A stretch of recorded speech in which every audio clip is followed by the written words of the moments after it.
What's up, everybody? Coach Trevor here. So today we're gonna go over just the body weight or just variations on teaching people how to hip hinge.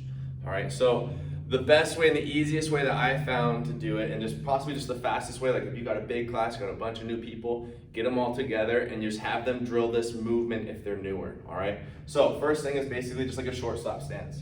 So they're gonna put their hands on their knees like this, do their best to make sure their shins are straight, pull their shoulders down, track them back, and if you can, tell them to keep their abs tight, all right? If anything, hold them in this position. Make sure they kind of tap their toes up and down so they know what it feels like to keep the weight in the heels. Maybe they feel a little stretch in their hammies and their glutes. That's a good thing, all right? If their knees are driving forward, just tap their knees back so their shins are more vertical like that. There's nothing wrong with this.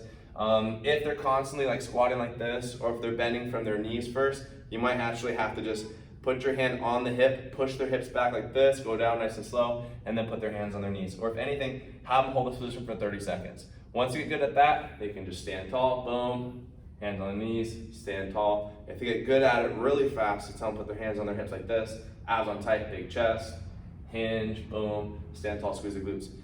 If they're having a hard time with that, another thing is just you can use the kettlebell. So you take the kettlebell, put it behind your bum like this. This is nice because it keeps the load on the back. They're not gonna hurt the lower back at all right? So shoulders are down, they're retracting the shoulder blades, abs nice and tight. They're gonna hinge, boom, stand tall, squeeze the glutes. Again, hinge, boom, stand tall, squeeze the glutes, all right? It makes things easier because when their shoulders are back, the lower back is not likely to round, all right? Another thing you can do too is you can have feedback with their calves. Ideally, you want this to be a bench. So their feet are right here like this. They're gonna hinge back like this. And if anything, their hamstrings are gonna be touching. So if this is maybe more of an RDL, you probably want something that's about a few inches off so your shins are more vertical, so you probably wanna use a bench on this. And then you're gonna stand tall and then squeeze the glutes, okay? So they have that feedback. And if they're hinging and if they're not touching that bench here, like their knees come up, then they know, oh, snap, I need to come back, make sure you get a stretch in the hammies, stand tall and squeeze the glutes.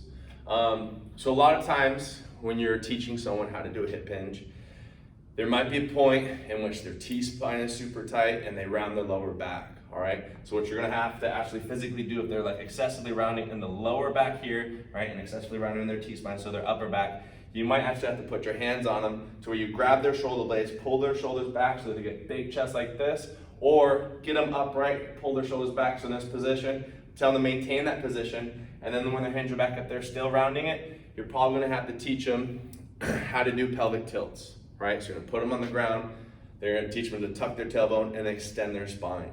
Okay, so extend their lower back on that. And it's gonna make it easier to make sure that their back is in the right position when they're hinging, and eventually you'll teach them how to do the deadlift, swings, all that jazz, all right? So that's the starting point on the bodyweight hip hinge.